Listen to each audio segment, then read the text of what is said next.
Bismillahirrahmanirrahim. Assalamualaikum warahmatullahi wabarakatuh. Selamat sejahtera, selamat pagi. Bersama dengan saya Cikgu Najah binti Abdul Rahman. Untuk hari ini kita pergi kepada bahagian 2, perkembangan tamadun awal dunia. Okey, minggu lepas kita dah pergi, ada 2 tamadun. Hari ini kita pergi lagi 2 tamadun. Okey. Okey, jadual ni kamu dah salin minggu lepas. Okey, sambung sahaja apa yang dah kamu salin. Minggu lepas kamu dah salin tamadun Mesopotamia, betul? Okey, dan tamadun Mesir Purba. Okey, untuk hari ini kita akan salin untuk tamadun Indus dan juga tamadun Huanghe. Okey, benda yang sama juga.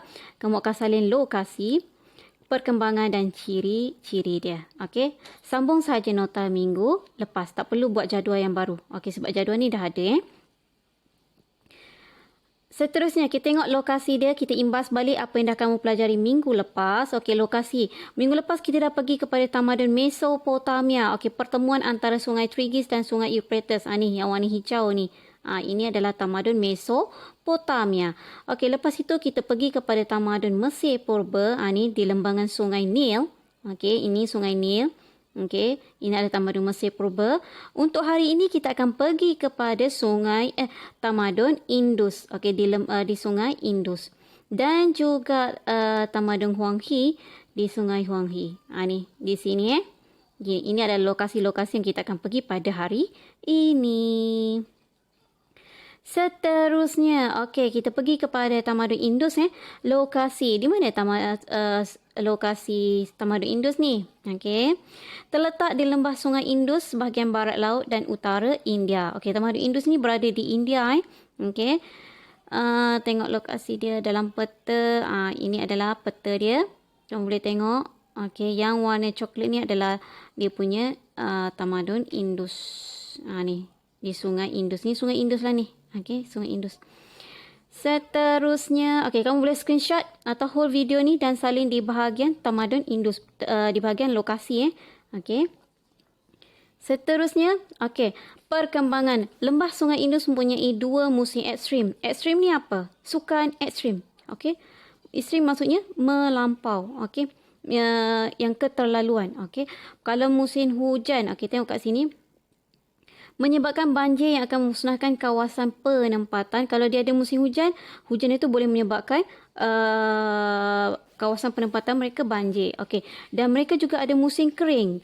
Keadaan kemarau yang menyebabkan kemusnahan tanaman. Kalau musim kemarau pula, okey, boleh menyebabkan tanaman mereka rosak. Okey, ini dikatakan sebagai musim yang ekstrim. Penduduk lembah Indus menanam, okey, apa tanaman mereka tanam? Yang pertama sekali adalah gandum. Okey, ini adalah pokok gandum. Okey, mereka tanam gandum. Itu adalah tanaman yang mereka tanam. Gandum tu adalah gandum yang kamu buat roti canai tu. Okey, kamu makan roti canai tu. Tu gandum lah tu. Okey. Gandum, barley, air barley tu. Okey. Pokok barley lebih kurang sama macam pokok gandum. Macam ni juga pokoknya. Okey, dan juga kapas. Kapas muka, kapas tu lah. Yang buat tidur tu, itu kapas lah tu. Okey. Ini adalah tanaman-tanaman yang mereka tanam di kawasan lembangan sungai Indus. Okey, seterusnya. Okey, yang ni kamu boleh screenshot untuk salin di dalam kamu punya jadual tadi tu di bahagian perkembangan tamadun Indus. Okey, boleh screenshot ataupun kamu boleh hold video ni untuk kamu salin. Okey, kubu kota yang terkenal adalah yang pertama sekali adalah Mohenjo-daro. Okey, ada filem Mohenjo-daro kan? Ni. Ini adalah kota dia lah. Okey, yang Mohenjo-daro tu. Okey, dan yang kedua terkenal adalah Harappa. Ni Mohenjo-daro, ini adalah Harappa. Okey, kotanya. Okey. Tamadun Indus mula mengalami kemerosotan akibat, okey, yang pertama sekali akibat daripada gempa bumi. Okey, akibat daripada gempa bumi, tamadun Indus ni dikatakan telah runtuh. Yang kedua adalah disebabkan oleh banjir besar. Okey, ada dilihat daripada struktur bumi dan juga satelit yang dilihat adanya unsur-unsur banjir di tamadun Indus. Dan yang ketiga adalah disebabkan oleh serangan orang Aryan. Okey, serangan daripada orang Aryan ni menyebabkan tamadun Indus ini runtuh. Okey, seterusnya lagi. Okey, ciri-ciri. Ciri-ciri tamadun Indus. Okey, yang pertama sekali kamu boleh tengok ciri dia. Okey, penempatan kekal dengan wujudkan pembentukan bandar terancang. Maksudnya bandar itu dah rancang siap-siap. Okey, kawasan ini contohnya saya bagi contoh. Okey, dalam kawasan ni untuk tempat penyimpanan barang. Kawasan ni pula, kawasan sebelah sini pula adalah untuk tempat kediaman. Okey, maksudnya mereka dah strukturkan siap-siap. Kawasan tu adalah kawasan untuk dibuat apa? Itu kita namakan sebagai bandar terancang. Ciri yang kedua pula adalah sistem pemerintahan diketuai oleh golongan Sami yang mempunyai kuasa mutlak. Okey, itu Sami. Sama juga mempunyai golongan, kalau macam tamadun Mesir pun sama. Golongan atasan dan golongan bawahan. Pemerintah daripada kalangan pendeta. Pendeta tu Sami lah. Okey, Sami. Sami Buddha, Sami. Okey. Itu dia punya raja lah.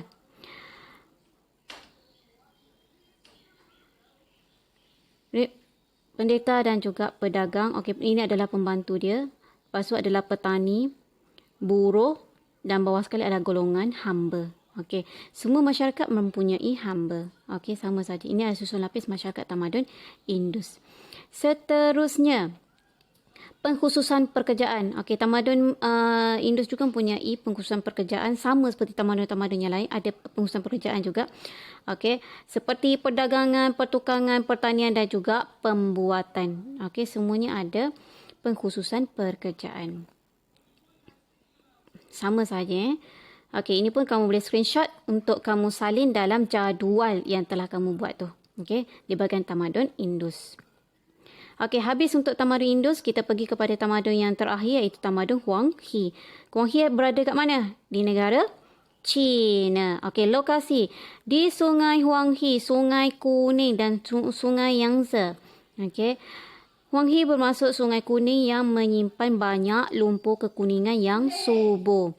Okey, tengok dekat sini. Okey. Ini adalah Sungai Huang He. Ni Sungai Huang He. Ini adalah Sungai Yangtze bawah ni. Sungai Yangtze. Okey. Kenapa dia digelar sebagai Sungai Kuning? Sebab ni tengok ni, aliran sungai ni memang adalah sungai yang berwarna kuning dan lumpur-lumpur yang dialirkan ni adalah lumpur yang sangat subur untuk pertanian. Ini adalah gambaran Sungai Huang He. Okey, boleh screenshot untuk kamu salin dalam jadual di bahagian lokasi tamadun Huang He. Seterusnya, perkembangan. Okey, gambar belakang ni adalah gambar tembok besar China. Okey. Terdapat 3 kerajaan awal iaitu Xia, Shang dan Zhao. Okey, ataupun Chao. Okey, ini adalah kerajaan-kerajaan yang pernah bertapak di negara China di tamadun Huang He. Okey, aktiviti utama sama seperti tamadun yang lain, tak ada aktiviti selain daripada pertanian, confirm pertanian. Okey, dahlah berada dekat lembangan sungai, lepas tu buat aktiviti pertanian sama sahaja. Okey, 4 tamadun yang kamu pelajari memang akan berada di tepi sungai. Kenapa nak berada kat tepi sungai? Dalam sungai ada apa? Ada ikan, memudahkan untuk makan. Okey. Okey, kawasan sungai pun memang kawasan yang subur untuk pertanian. Itu sebabnya banyak bandar-bandar besar berada di tepi sungai. Aktiviti utama pertanian, pengairan sutera, tembika dan membina kapal. Itu adalah aktiviti di tamadun Huang He. Okey, boleh screenshot untuk kamu salin nanti. Seterusnya, ciri. Okey, ciri dia. Susun lapis masyarakat tamadun Huang He. Okey, yang pertama ke atas sekali adalah raja. Okey, dibantu oleh golongan bangsawan pembesar dan pegawai kerajaan. Ini pembantu dia lah untuk melicinkan pentadbiran negara. Golongan petani, artisan dan pedagang. Okey. Seterusnya bawah sekali adalah hamba. Okey, semua memerlukan hamba. Seterusnya, masyarakat Shang mengamalkan penyembahan roh nenek moyang mereka. Mereka menyembah Tuhan Syurga, Shangti dan Tuhan Bumi Tu, sungai, bukit dan juga bumi. Okey, itu adalah amalan mereka, kepercayaan mereka bagi masyarakat Cina. Kalau macam sekarang pun, memang masyarakat Cina pun memang masih menyembah nenek moyang mereka. Okey.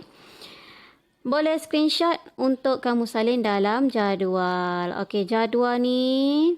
Mana jadual tadi? Okey, tolong siapkan jadual ini. dan send kepada saya. Saya nak, okey, ini dua ni dah kamu salin minggu lepas. Okey, untuk hari ni yang ni dan juga yang ni siapkan dan hantar kepada saya untuk saya nilai PBD kamu. Itu sahaja untuk hari ini. Sekian, terima kasih. Bye.